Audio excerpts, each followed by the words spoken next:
अस्सलाम वालेकुम बच्चों, आप सब खैरियत से हैं। मुझे उम्मीद है कि आपने अपना काम तो मुकम्मल कर लिया होगा।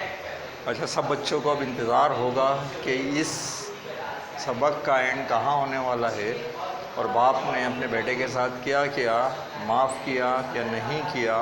जबकि पहले तो वो छोटी छोटी नाफरमानियों की वजह से ही उससे इतने तंग थे कि उन्होंने क्या किया था, उसे सही करने के लिए एक जहाज़ पर मल्लाह की नौकरी करवा दी थी, या जो बार बर्दारी के लिए उनके पास लोग होते हैं उसकी।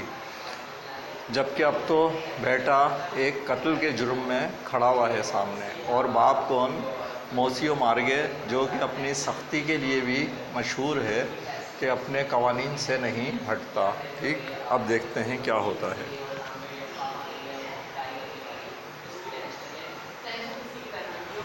तीसरा और आखिरी हिस्सा जो इसका शुरू होने जा रहा है वो पढ़ रहे हैं हम।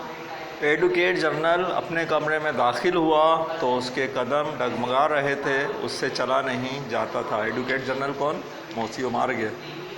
कमरे का दरवाज़ा अंदर से बंद किया और अपने सर को अपने हाथों से दबाकर कुर्सी पर बैठ गया। दिल से पूछने लगा कि क्या किया जाए। मुद्दई बनकर बेटे का जुर्म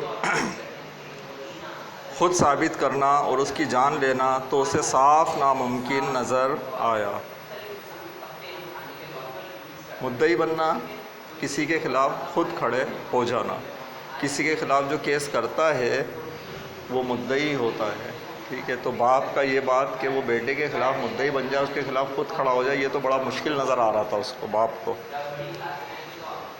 अलबत्ता ये ख़्याल आया कि चुपके से कोई उज़्र करके, उज़्र बहाना, एक था हमारे पास मुद्दई, एक है उज़्र बहाना। चुपके से कोई उज़्र करके किसी को ये राज ना बताए बग़ैर ये मुकदमा किसी और वकील के सुपुर्द कर दे। एक रास्ता क्या था कि चुपचाप साइड पर हो जाए, वजह कोई ना बताए और दूसरे वकील के हवाले कर दे, वो जाने और उसका काम जाने, जो भी फ़ैसला हो उसको तस्लीम कर दे। मगर महरे पिदरी ने गोशाए दिल से आवाज़ दी।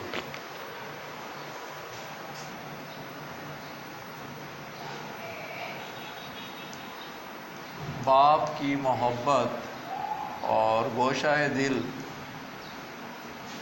दिल के अंदर से, दिल के टुकड़े से, दिल के किसी कोने से,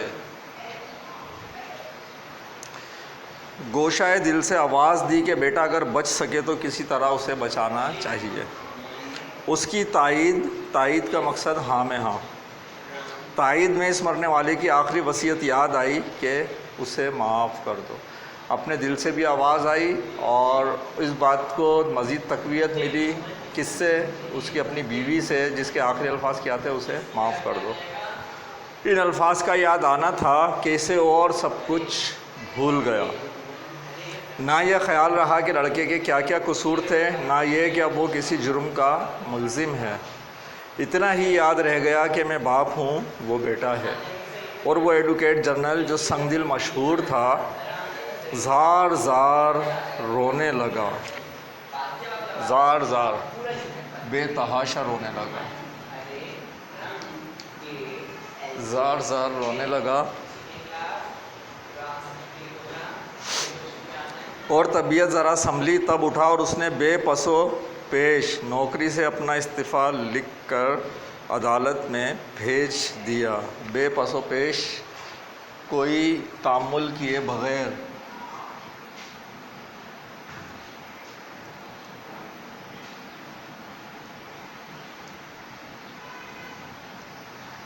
कोई तामुल किए बग़ैर, किसी किस्म की ताख़ीर किए बग़ैर, बग़ैर किसी हिचकिचाहट के फ़ौरी तौर पर क्या किया, इस्तीफ़ा लिखकर अदालत में दे दिया। अब क्या था, आज़ाद है और अपनी मर्ज़ी का मालिक। उसने मामूली वकील का लिबास ज़ेब तन किया और ये लफ्ज़ कहे, ए मेरी प्यारी बीवी, ए मरने वाली, जिसकी याद में मैं आज मातमी हूँ, गमज़दा, मातमी गमज़दा। मातमी हूँ मैं तेरे हुक्म की तामील करता हूँ। हुक्म की तामील पूरा करना।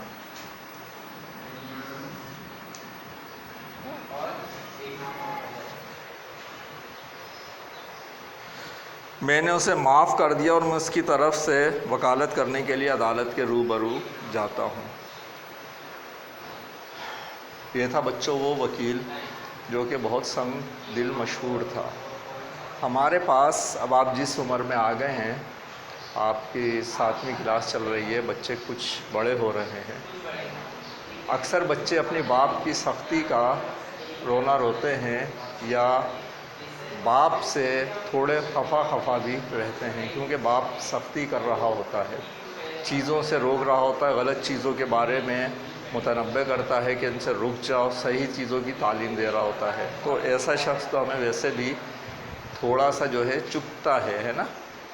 तो वालिद साहब के साथ भी हमारे ये जो उम्र के बच्चे बैठे हुए हैं, इनका और मैट्रिक तक के बच्चों का, इस उम्र के बच्चों का अक्सर जो है गिला रहता है बाप से। ऐसा ही इस लड़के के साथ था। लेकिन आप देखें कि जो इतना संग दिल बाप, जिसने बेटे को सही करने के लिए एक जहाज़ के ऊपर नौकरी करवा दी है, लेकिन वो भी जब बेटा कत्ल जैसे जुर्म में मुलव्विस होकर सामने है, तो उस बाप ने भी क्या किया कि अपने बेटे को बचाने की पूरी कोशिश करने के लिए जो उसका ओहदा था, जिसके लिए वो मशहूर था, जिसमें उसने अपनी पूरी ज़िंदगी को गर्क कर दिया था, उससे फौरी तौर पर इस्तीफ़ा दिया और एक मामूली से वकील का कोट पहनकर मैदान में उतर गया। किस मैदान में? बेटे की तरफ से वकील बनकर। किस लिए? कि अगर हो सके तो शायद मैं अपने बेटे को बचा लूँ, क्योंकि कानून सबूत मांगता है, कहाँ कहाँ से छूट मिल सकती है और कवानीन में कहाँ पर छूट है, उनको जब तक एक वकील अदालत के सामने अच्छी तरह पेश ना कर सके, बावजूद इसके कि जो जज जो बैठे होते हैं, जूरी जो बैठी होती है, उन्हें ये सब बातें पता होती हैं, लेकिन वो उस पर फैसला जब तक नहीं करते जब तक कि उनका जो सामने वाला वकील है वो उसको साबित ना कर दे, उन दलाइल को सामने ना ले आए और उस चीज़ का मुतालबा ना कर दे। ठीक है बच्चों, तो इसलिए क्या हुआ, एक बाप अपने बेटे की मोहब्बत में वकील बनकर आम था और उसका केस लड़ने मौजूद हुआ। तो ये था बच्चों हमारा सबक, जिसमें एक बेटे की जो है नाफरमानी के बावजूद बाप की मोहब्बत, माँ की मोहब्बत, बाप ने जो कुछ किया उसके लिए वो सब मौजूद था। ठीक, अब हम इस सबक का बाकी रह जाने वाला काम करेंगे।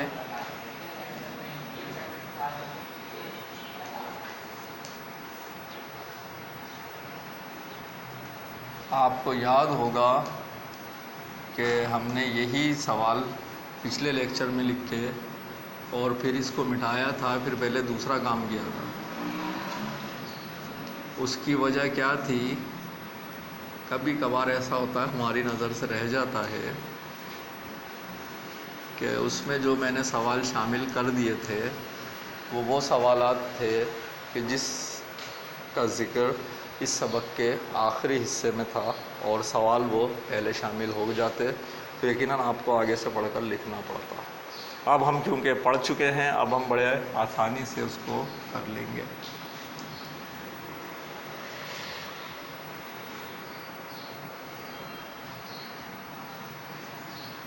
क्या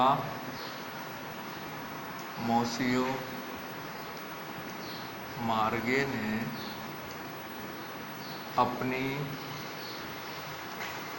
बीवी की वसीयत को पूरा किया और किस, ठीक है, पूरा किया या नहीं किया ये भी लिखना है और पूरा किया है तो किस तरह लिखना है ये भी लिखना है। अगला सवाल,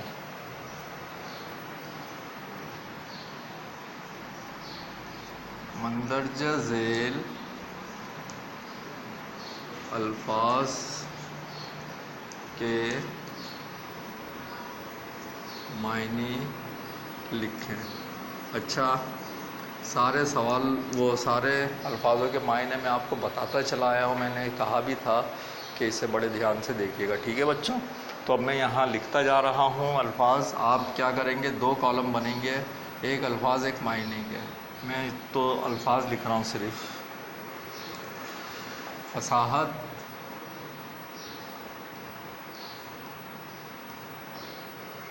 ज्यूरी,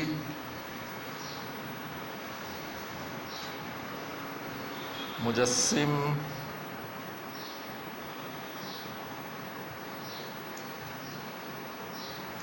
इंतकाम। बावजूद इसके कि सबक में दोनों लफ्ज़ एक साथ मिलकर आए थे, आपको इसके अलग बताने, इसके अलग क्योंकि बीच में अलग से निशान डाला हुआ है अलग करने के लिए। ठीक है, गम,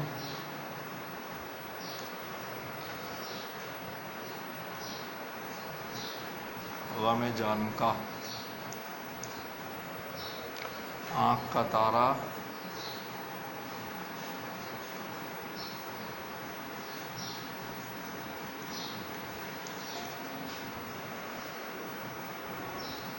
शामत अमार,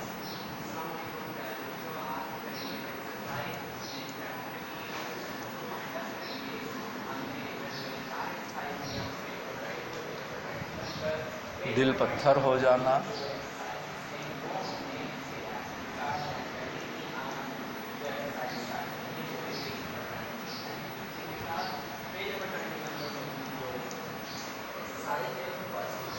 मफकूदुल खबर,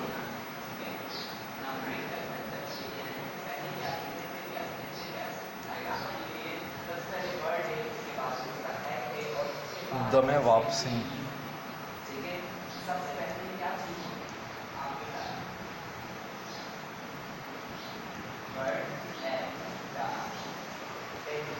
ठीक है बच्चों, इसके मायने आपको वैसे ही कॉलम बना के लिखना है। एक जगह यूँ अल्फाज और एक जगह मायने, यहाँ अल्फाज यहाँ। ठीक है बच्चों, तो ये तो हो गया हमारा क्लास का काम, क्लास वर्क।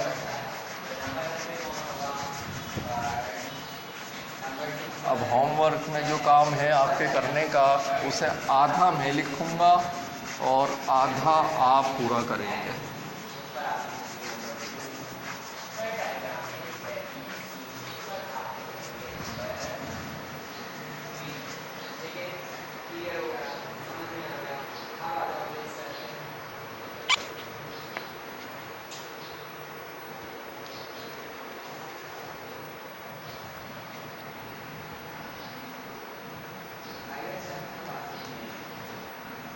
होमवर्क में क्या काम है,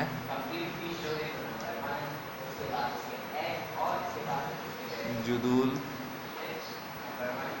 मुकम्मल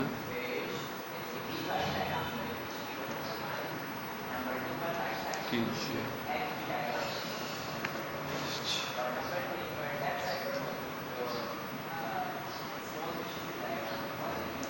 जिन्स,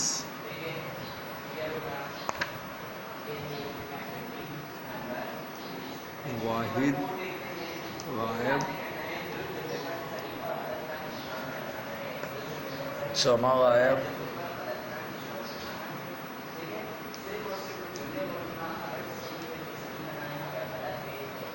वाहिद हाजिर,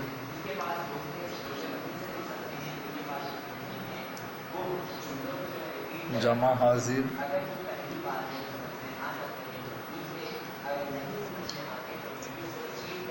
वाहिद मुतकल्लिम,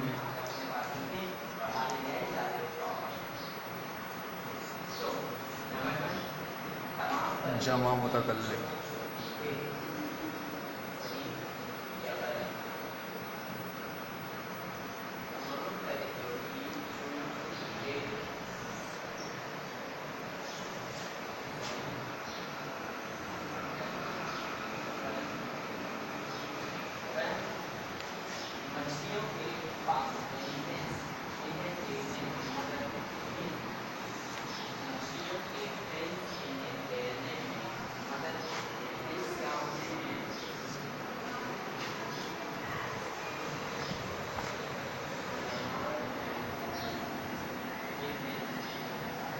मुज़क्कर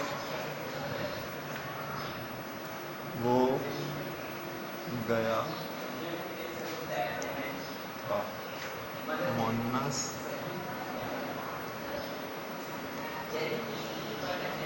वो गई थी। ठीक है, फिर उसके बाद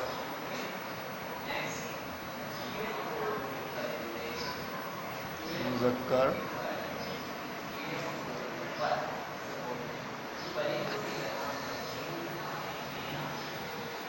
उसने देखा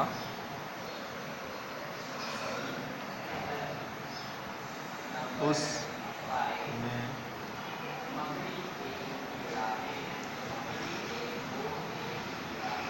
देखा। ठीक है बच्चों, इन चारों के लिए आपको इसकी क्या ये गर्दान पूरी करनी है इस तरीके से कि जैसे वो गया था जमा गायब के लिए वो गए थे। ठीक है ना, जैसे हमने पिछले वाले में मुकम्मल किया था ऐसे ही ये सारे आपको क्या करने हैं, मुकम्मल करने हैं। ये था बच्चों आज का आपका होमवर्क। इसके साथ आपका ये सबक भी मुकम्मल हुआ। इंशाअल्लाह अगले लेक्चर में नए सबक के साथ आपसे मुलाकात होगी। अल्लाह हाफ़िज़।